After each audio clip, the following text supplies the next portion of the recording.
A plot to assassinate the president of Burkina Faso. A betrayal from within his own home.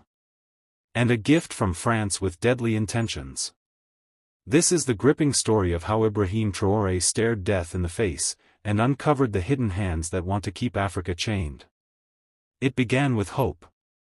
President Ibrahim Traoré had just returned from a powerful diplomatic trip to Russia. The visit had sparked fresh possibilities for Burkina Faso, new trade ties, defense agreements, and, most importantly, the dream of a future free from the shadow of colonial powers. The people cheered him as he landed. To them, Ibrahim wasn't just a president, he was a symbol of change. A man who had brought electricity to forgotten villages, held corrupt officials accountable, and inspired a generation to believe again. Waiting for him at the airport was his wife, Sida, radiant with pride. Their embrace was heartfelt, the reunion of two fighters who had weathered every storm together. But standing just behind her was someone else. Aïssatou, Sida's younger sister. She had recently returned from France. Elegant, polite, distant. Something in her eyes made Ibrahim's instincts tighten. She smiled and handed him a gift. "For you, Ibrahim. From Paris." It was a bottle of perfume, beautifully wrapped. But Ibrahim knew the world of politics. He'd seen how gifts could be weapons, how smiles could hide daggers. He took the perfume, thanked her politely, but quietly placed it aside. His unease remained. That night, as the moonlight spilled into his study, Ibrahim sat staring at the bottle. It looked harmless. But his mind wouldn't rest. Why now? Why this gift? Why her? He'd long suspected that foreign powers were unhappy with his leadership. Especially France, which had publicly criticized him for distancing Burkina Faso from Western influence. Driven by instinct, he poured a little of the perfume into a glass. Its scent was sweet, but sharp. Something was wrong. He took it to a trusted scientist, someone who had helped him uncover corruption in the past. Hours later, the truth arrived: the perfume was laced with poison, a slow, undetectable killer. Ibrahim's heart sank. He had narrowly escaped death. But worse, the poison had come from inside his own home. Aïssatou wasn't just delivering a gift, she was delivering a message. A deadly one. He shared the news with Sida. Her face turned pale. The betrayal was too painful to imagine. But the facts were clear. Aïssatou had been used. And there were bigger forces behind her. Ibrahim didn't hesitate. The people had to know. This wasn't just about him, it was about the soul of the nation. He called an emergency meeting with his advisors. An official investigation was launched. Aïssatou was taken into custody. At first, she denied everything. But the pressure cracked her. Tearfully, she confessed. "I didn't want to," she sobbed.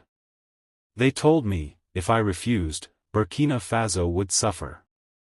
They promised money. Power. They said you were dangerous, that if you stayed in power, Africa would rise." Her words chilled Ibrahim. This wasn't a random act of violence. This was strategy. A slow, calculated attempt to silence the one man who threatened the old systems. To remove a leader who dared to challenge the colonial legacy and unite the people. The deeper the investigation went, the clearer the picture became. This wasn't just about France. Other foreign powers had their hands in the shadows. Influencing. Manipulating. Funding chaos. Their goal was simple: keep Africa dependent. But Ibrahim refused to bow. He knew that silence was no longer an option. The people needed to understand the enemy they were up against. And so, he prepared for the biggest speech of his life. The capital was electric with anticipation. Crowds filled the streets. All eyes turned to their president.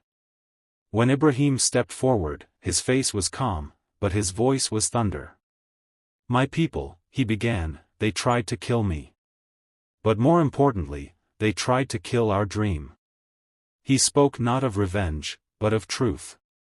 Of how foreign hands had controlled Africa for generations. Of how they still try, through bribes, through threats, through assassination attempts. But no more, he declared. Burkina Faso will no longer kneel. Africa will no longer bow. The crowd erupted. Their cheers echoed across the land. For the first time, many understood that the fight wasn't just political, it was spiritual. It was a war for dignity, for freedom, for Africa's soul. The investigation continued. Evidence poured in. Connections between foreign diplomats and local agents. Payments made. Promises whispered. Aissatou's confession became just one thread in a giant web of control. Ibrahim's resolve only grew. He addressed the nation again. They tried to break us. But instead, they have awakened us. We are not just resisting, we are rising. His voice carried far beyond Burkina Faso's borders. Other African nations watched. Many were inspired. Some were afraid. But one thing was certain, the revolution was no longer just an idea. It was alive. In the following weeks, arrests were made.